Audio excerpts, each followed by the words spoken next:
Hey guys, this is Carlos making another video. This time I'm going to be doing reviews of the Tier 1 tanks, which is pretty much the first tanks you get right after the beginner tanks, the lull tractors. And the first tank I want to take a look at is the BT-2. It's a Russian tank, and this tank, the best thing you can say about it is it's really, really fast. It has a 55 speed limit, which is pretty damn good for this tier. Its traverse is 36, but with track upgrade it can go up to 40, so giving you pretty decent maneuverability.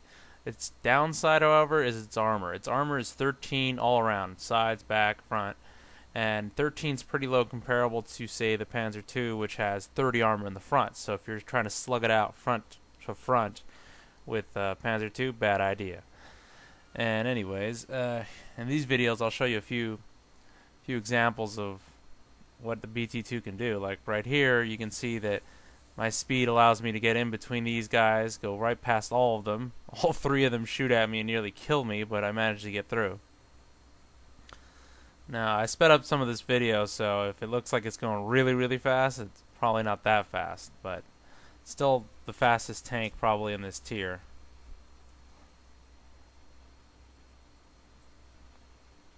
One of the things that you can do with your amazing speed is you can go after the enemy's artillery before they even know what happened. If you're lucky, anyways. Right there, I managed to dodge that artillery's attack, but here I make the mistake of crashing into the tank instead of, I don't know, shooting at him and just not dying. But it happens. Here's another sped up scene where I'm just trying to get across country. Often enough, your speed will let you get into position before most other tanks. But this also leaves you behind your, or not behind, ahead of your troops, meaning you're not going to get any backup.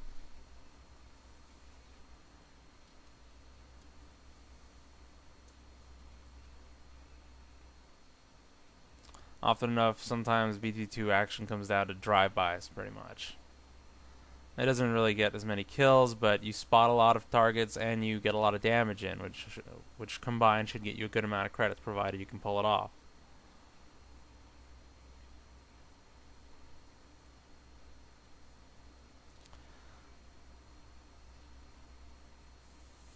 The BT-2 can I've fought BT-2s that have simply rocked back and forth to avoid my shots. It's really annoying, but sometimes it works if you're a bad shot. But sometimes all it takes is just firing ahead of them where they're going to be, and there they go, they're gone. Here's another example of the BT-2 speed allowing me to get into position. Now, in this particular map, often enough the BT-2s always take the hill. However, this time I went kind of the long way around, so it took me a while longer, and their team got there first.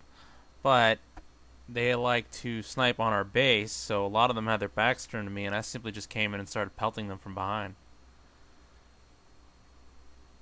It's not always a good idea to stop with a BT-2 because it's not very armored to slug it out, but you're more accurate when you're just sitting still, and especially when they're not paying attention to you and they're just trying to snipe someone else, it's pretty easy to shoot them up.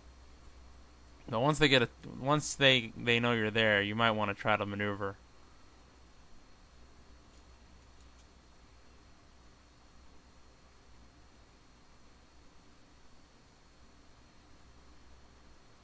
Keep in mind that you get credits and experience, I should say, for spotting as well as destroying and damaging.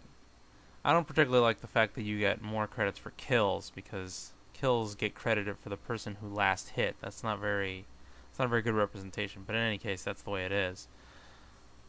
And I often find that sometimes it's best just to snipe. If you have elevation, often enough people will hit cliffs and stuff like that. They'll miss. Some people will just auto aim, so they won't realize that you're behind cover, you know.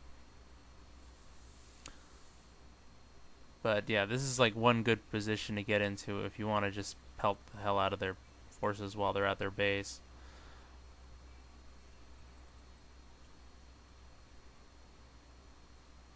Right now I'm wishing I would have kept the sound effects for these videos, but that would have made the files a bit more big, and I wanted to have clean audio.